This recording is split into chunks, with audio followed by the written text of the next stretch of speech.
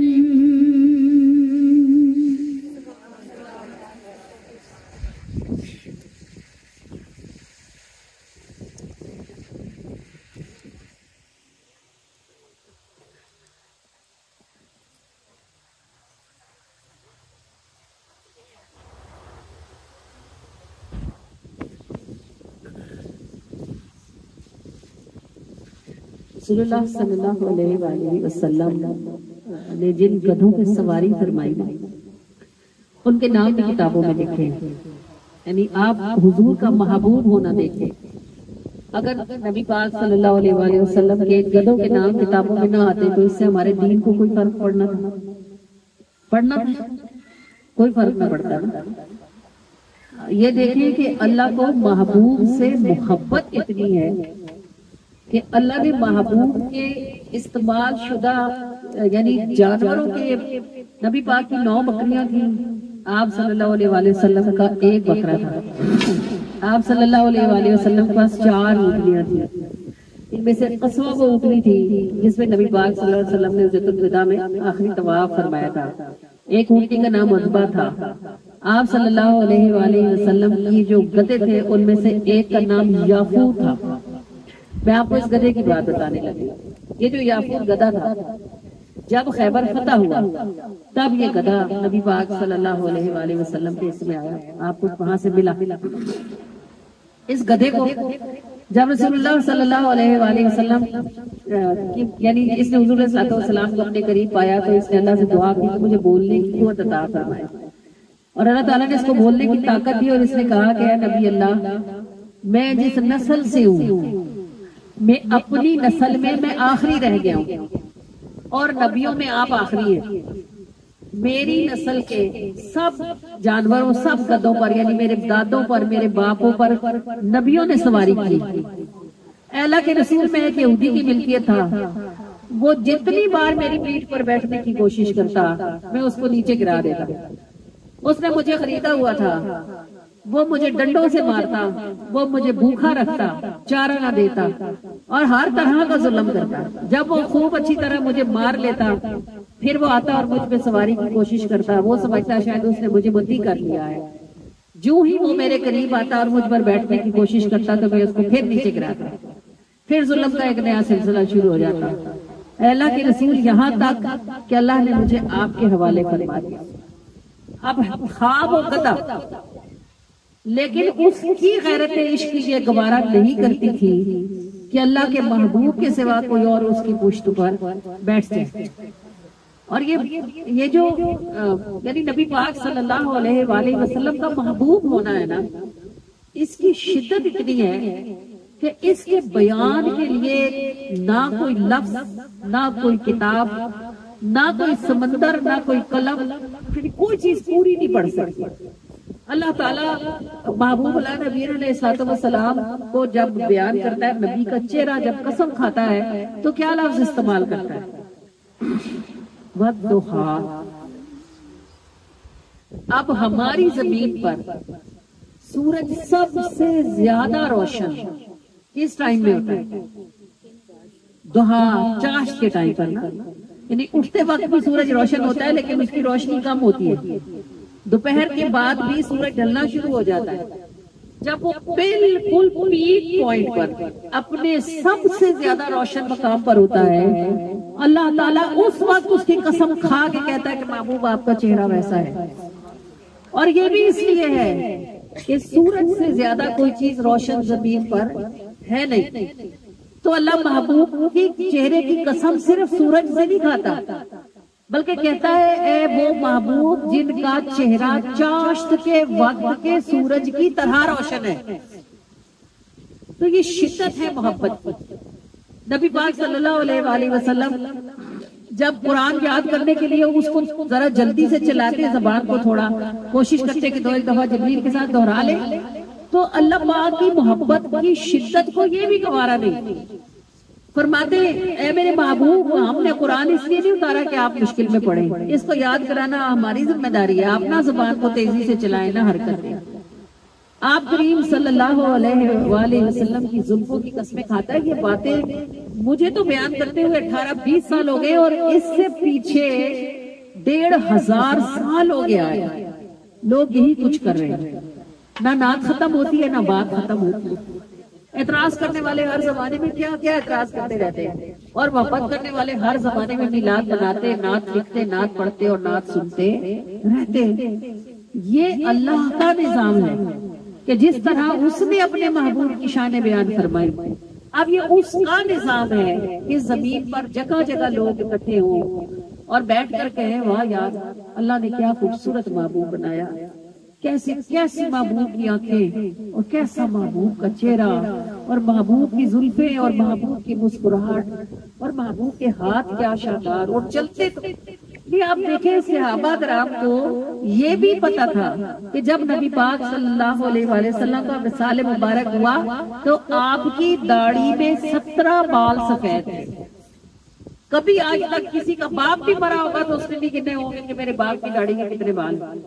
یہ بھی امت کو پتا ہے کہ رسول اللہ کے وصال کے وقت آپ کی داڑھی کے کل 17 بال تھے جو سفید تھے۔ اتنی باریک معلومات بھی وہاں سے یہاں تک 1500 سال کا سفر کر کے پہنچ چکی ہے۔ اور پھر محبوب اللہ نبی علیہ السلام کی زلفوں کو یہ شان عطا فرمائی کہ وہ جسم مبارک سے الگ ہو کر 1500 سال کا سفر طے کر کے بھی زندہ ہیں، اگتی بھی ہیں اور بڑھتی بھی ہیں۔ جن کے پاس بال مبارک ہے آپ جا کے دیکھ لیں وہ اتنا سا ہوتا ہے۔ ہم میاں والا جاتے ہیں 5 ربیع الاول شریف کو، جب ہم نے اس بال کو پہلی بار دیکھا تھا خدا کی قسم وہ اتنا سا تھا، اتنا سا۔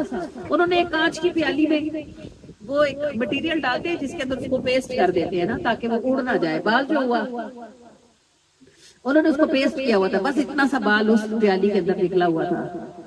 اب ہم اس بال کو غسل دیتے ہیں تو وہ اتنا بڑا ہے، ایسے اس نے یوں کرف بنایا ہوا ہے، اور جس جگہ سے وہ پیسٹڈ ہے، اچھا وہ کس چیز میں پیسٹڈ ہے، وہ کوئی زمین تھوڑی ہے جو اگ رہی ہے، وہ موم ٹائپ کی چیز ہے جس کے اندر انہوں نے اس کو پیسٹ کیا ہوا ہے۔ جس جگہ سے وہ پیسٹڈ ہے وہاں سے اور بال نکل رہے ہیں، اگ رہے ہیں، وہاں سے بال نظر آتے ہیں، چھوٹے چھوٹے بال اس میں لگتے ہوئے۔ تو یہ کیا ہے؟ محبوب کے بدن سے جدا کر کے بھی بالوں کو پال رہا ہے، بڑھا بھی رہا ہے، اگا بھی رہا ہے۔ ایک بال کی بھی وہاں اتنی قیمت ہے کہ اگر کسی کے پاس موجود ہے تو اہتمام کیا گیا ہے کہ لوگ انہیں دیکھنے کے لیے آئیں، وہاں کھڑے ہو کر صلاۃ و سلام پڑھیں، دعائیں کریں، مرادیں مانگیں، اور اس بال کے صدقے سے اللہ پاک ان کی دعاؤں کو قبولیت کا شرف عطا فرمائے۔ حسین و جمیلوں کی دنیا میں کمی نہیں رہی، اللہ نے بنایا، اللہ نے پیدا فرمایا، کسی کو کیسا خوبصورت بنایا، کسی کو کیسا خوبصورت بنایا، لیکن جیسا محبوب کا حسن رچایا، نہ ان سے بعد نہ ان سے پہلے کسی کو یہ شان کبھی نصیب ہوئی ہی نہیں۔ سونیاں وچوں سونا تو وہ کیا ہے ہماری مناس، رب سونے دی ہر شے سونی، سونیاں وچوں سونا تو۔ اللہ نے جو چیز بنائی ہے بدصورت کوئی نہیں بنائی، سب چیزیں حسین بنائی ہیں، لیکن ساری حسین و جمیلوں میں اللہ تعالیٰ نے سب سے زیادہ حسین اپنے محبوب کو بنایا کہ محبوب اللہ نبی علیہ السلام کی شانیں قصیدے وہ خود قرآن میں پڑھتا رہتا، خود قرآن میں محبوب کی شانیں بیان کر، ساری دنیا اللہ کی حمد کرتی ہے اور اللہ پاک محبوب کی نعت فرماتا ہے۔ اس سے بھی کوئی سونا ہوگا جس کی شان خود اس کا پیدا کرنے والا اس کی شان بیان کرتا ہو۔ اللہ کریم کا شکر ہے۔ پھر میں سوچتی ہوں، پھر میں کہتی ہوں آپ اور ہم کتنے خوش بخت ہیں۔ ابھی ہمارے میلاد ہو رہا تھا تو ہمارے کچھ جانے والے تھے، ان سے کسی نے پوچھا کہ آپ کو فلاں جگہ سے میلاد کی دعوت آئی، وہ کہنے لگے الحمدللہ انہوں نے ہمیں نہیں بلایا۔ میلاد پہ نہ بلانے پہ بھی کوئی الحمدللہ کہہ سکتا ہے؟ کون کہہ سکتا ہے؟ کون کہہ سکتا ہے؟ جو میلاد میں کچھ نہ سمجھتا ہو، جو گناہ سمجھتا ہو، وہ کہے گا شکر ہے ہمیں نہیں بلایا۔ تو انہوں نے کہا الحمدللہ ہمیں نہیں بلایا انہوں نے۔ ایسے بھی لوگ ہوتے ہیں۔ تو ہم اس بات پہ الحمدللہ کرتے ہیں کہ جب میلاد سجتا ہے ہمارے آقا ہمیں بلا لیتے ہیں، الحمدللہ الحمدللہ۔ ہم جیسے کوجے گندے نکمے بدعملے، ہماری کیا اوقات ہے، کیا منہ ہے، لیکن اللہ کا شکر ہے کہ ہم الحمدللہ اس بات پر کہتے ہیں کہ اللہ تعالیٰ نے اس سونے کی شان بیان کرنے اور سننے کے لیے آپ کو اور ہمیں اکٹھا فرما دیا. اگر ہم بھی دوسری طرف ہوتے تو ظاہر ہے خشکی ہوتی. بھئی مٹھاس شہد کی سمجھ تو نہیں آتی ہے نا جنہوں نے چکھا ہو، جنہوں نے منہ پہ ہی نہ رکھا انہیں کیا پتا کہ شہد کتنا میٹھا ہوتا ہے. آپ کو مبارک ہو جنہیں اللہ پاک نے اپنے محبوب کی شان سننے اور سنانے کے لیے یہاں اکٹھا فرمایا ہے.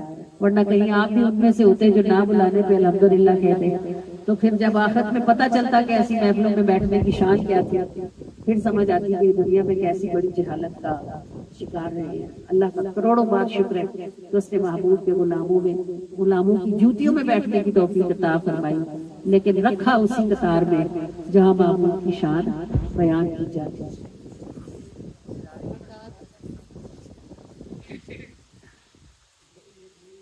رب سوہنی دی ہر شے سوہنی، رب سوہنی دی ہر شے سوہنی، سوہنے آوے جو سوہنا تو، سوہنے آوے جو سوہنا تو، رب سوہنی ہر شے سوہنی، رب سوہنی دی ہر شے سوہنی، سوہنے وچوں سوہنا تو، سوہنے وچوں سوہنا تو، جنت دوزخ فلک ملک اس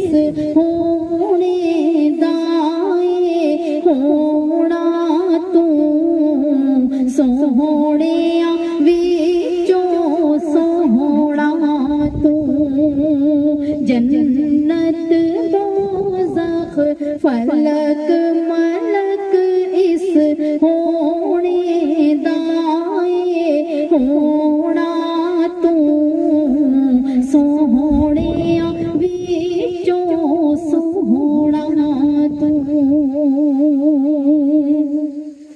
نعمت رب دی صورت تو، او رحمت مورت تو، او رحمت مورت تو، من اندر جیڑا خوب جاندا اے، من اندر جیڑا خوب جاندا اے، آقا او من موڑا تو، سوہنے وچوں سوہنا تو، من اندر جیڑا خوب جاندا اے، من اندر جیڑا خوب جاندا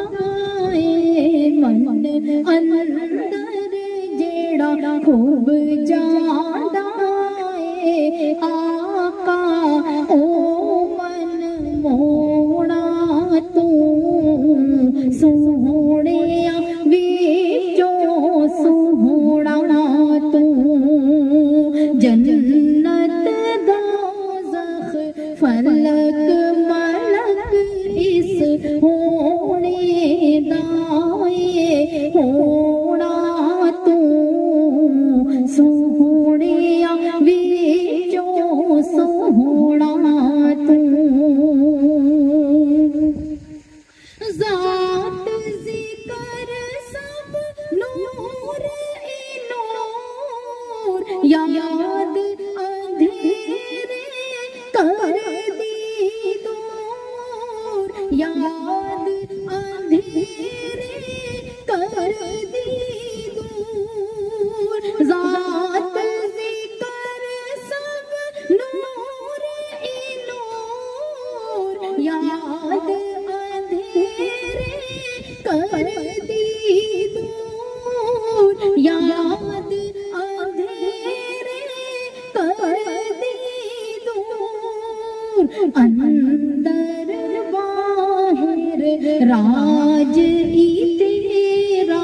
اندر باہر راج تیرا ہنسنا تو رونا تو سوہنیا وچوں سوہنا تو اندر باہر راج تیرا اندر باہر راج تیرا ہنسنا تو رونا تو سوہنیا وچوں سوہنا تو تیرے جیانا کدھر ہو اتر دکھڑ تے پچھم پور اتر دکھڑ تے پچھم پور تیرے جیانا کدھر ہو اتر دکھڑ تے پچھم پور اتر دکھڑ تے پچھم پور سارے رخ تے طرفاں تیریاں سارے رخ تے طرفاں تیریاں رنج میٹھا وی سلونا تو سوہنیا وچوں سوہنا تو من اندر جیڑا خوب جاندا اے من اندر جیڑا خوب جاندا اے آقا او من موڑا تو رنج میٹھا وی سلونا تو جنت دوزخ فلک ملک اس ہونے دائے ہونا تو سوہنیا وچوں سوہنا تو سوہنیا وچوں سوہنا تو اس ہونے دائے ہونا تو سوہنیا وچوں سوہنا تو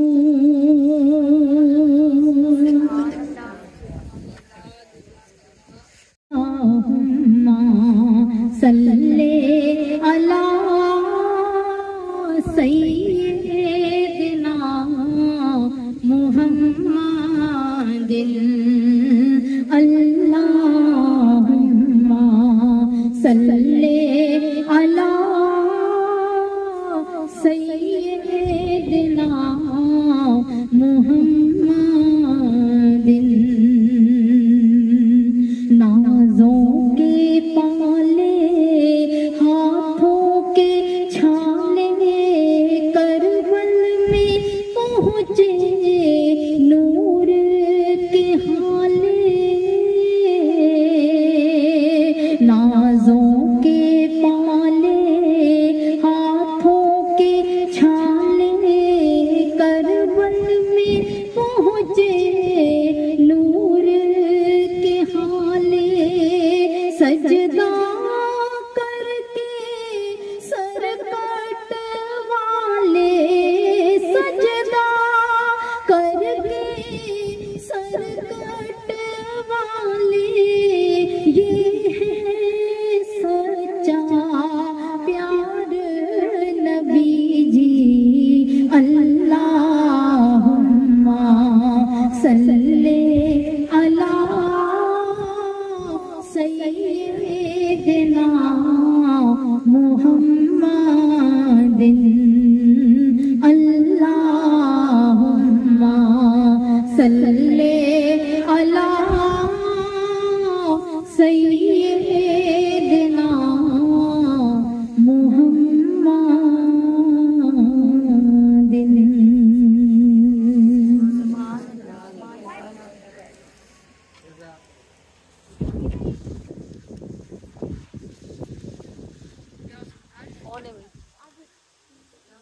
کیا مسئلہ ہے ان دونوں کا؟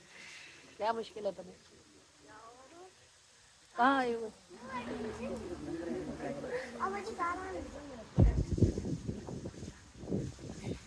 بس اتنا کچھ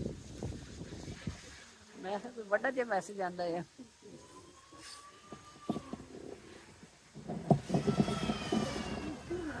جہاں حضرت عباس علمدار کی قبر ہے نا، وہاں آپ کی قبر جو ہے وہ تہخانے میں ہے. اس تہخانے میں اترنے کے لیے، جانے کے لیے سیڑھیاں اترنی پڑتی ہیں. اس کا دروازہ کھول کر، اس کی سیڑھیاں اتر کر اگر کوئی اندر جائے، جانے دیتے نہیں ہیں وہاں سب کو. تو حضرت عباس کی جو قبر ہے نا وہ پانی کے چشمے سے گھری ہوئی ہے، یعنی ادھر گہرا پانی ہے. اتنا نہیں کہ آپ ڈوب جائیں، لیکن اتنا کہ اگر آپ اس کے اندر اترے تو اچھا خاصا اترے. بالکل شفاف چشمہ ہے، اور وہ پانی ایک سرکل میں ہے، گھیر میں ہے. بس نہیں سمجھ آتی کہاں سے نکلتا ہے اور نہیں سمجھ آتی کہ کہاں جاتا ہے. مطلب ایسا جب پانی پھوٹتا ہے تو وہ بہتا ہے نا، جیسے زمزم کا چشمہ بہا تھا تو حضرت حاجرہ نے فرمایا تھا زمزم تو وہ رک گیا تھا نا. اب چشمہ پھوٹتا ہے تو چشمہ رکتا تو نہیں ہے نا، وہ تو پھر بہہ کے باہر نکلتا ہے. مگر وہ پانی ان کی قبر پاک سے باہر نہیں جاتا، اسی کے ارد گرد جیسے وہ طواف کرتا رہتا ہے. اس کی ویڈیوز بھی ہیں نیٹ پر، اگر آپ چیک کریں کبھی. عباس جن کو غازی علمدار بھی بولا جاتا ہے نا، ان کی قبر پاک کے گرد ہے وہ چشمہ. اب یہ چشمہ کیا بتاتا ہے؟ جن کی قبر کے ارد گرد مرنے کے یعنی شہید ہونے کے بعد چشمہ رقص کرتا ہے، اگر وہ اپنی زندگی میں دریائے فرات کو صرف دیکھ بھی لیتے تو کیا دریائے فرات یزیدیوں کے ہاتھ کی طرف بہتا رہتا؟ وہ امام حسین کے خیموں کی طرف خود آ جاتا. صرف دیکھنے کی بات، ہاتھ اٹھانا تو بہت دور کی بات ہے نا. اگر اہل بیت اطہار میں سے کوئی صرف اس پیاس کی شدت میں ایک بار دریائے فرات کو دیکھ لیتا نا تو اللہ کی عزت کی قسم میں دریائے فرات چلا جاتا اس کی طرف.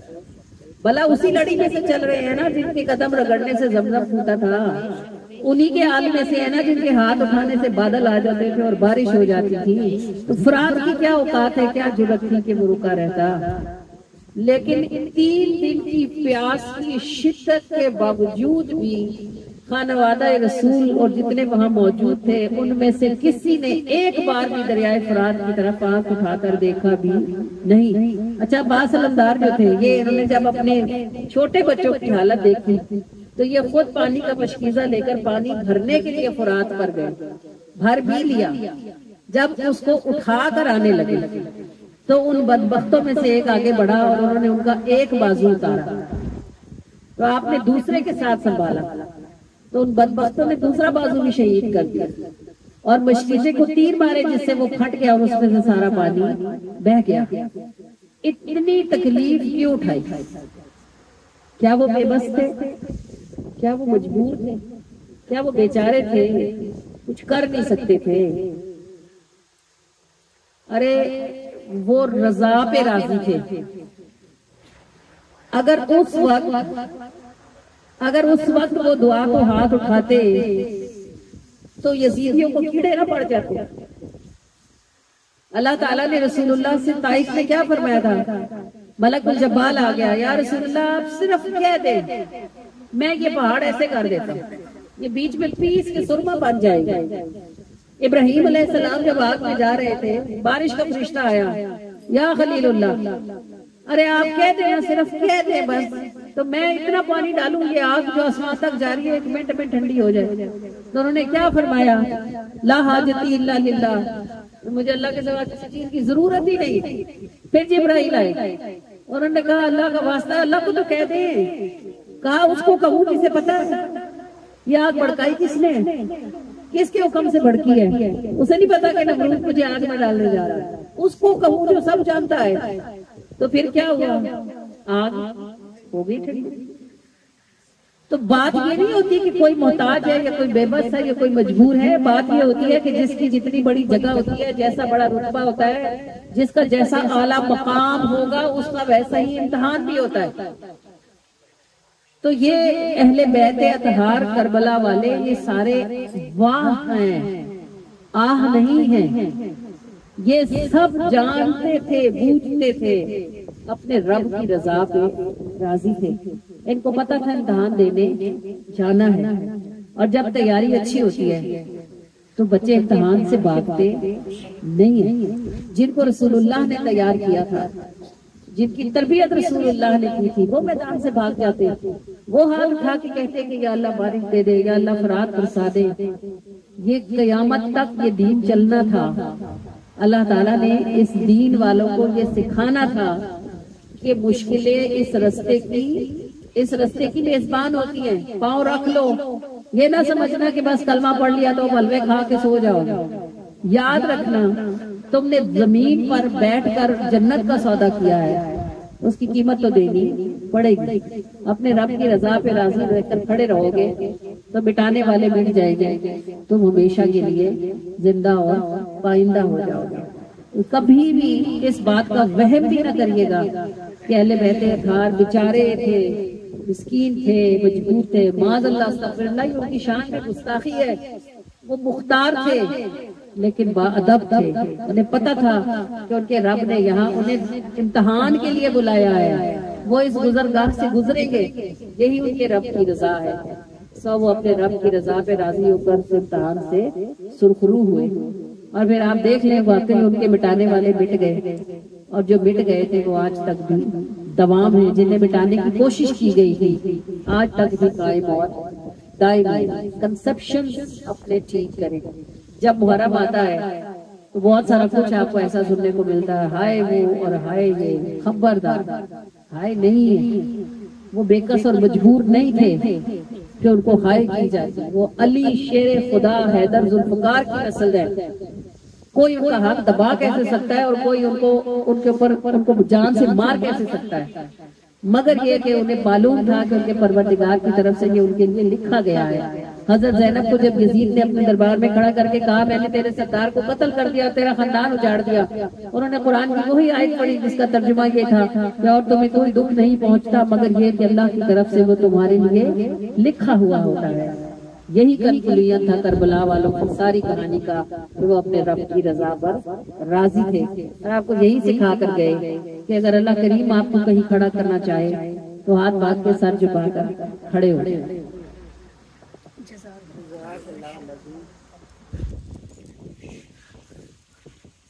رضا کا جام پی گئے، شہید ہو کے جی گئے. رضا کا جام پی گئے، شہید ہو کے جی گئے. حسین جن کا نام ہے انہی کا یہ مقام ہے. حسین جن کا نام ہے، حسین جن کا نام ہے انہی کا یہ مقام ہے. وہ جانتے تھے بات کو اٹھاتے گر وہ ہاتھ کو، اٹھاتے گر وہ ہاتھ کو. وہ جانتے تھے بات کو اٹھاتے گر وہ ہاتھ کو، اٹھاتے گر وہ ہاتھ کو. مگر یہ طرز عام ہے، حسین کا مقام ہے. مگر یہ طرز عام ہے، حسین کا مقام ہے. حسین جن کا نام ہے انہی کا یہ مقام ہے، انہی کا یہ مقام ہے. حسین جن کا نام ہے انہی کا یہ مقام ہے. حسین جن کا نام ہے انہی کا یہ مقام ہے. جو حق پہ تھا نہ مٹ سکا، وہ کٹ گیا نہ بک سکا. یزیدیت ناکام ہے، حسینیت دوام ہے. یزیدیت ناکام ہے،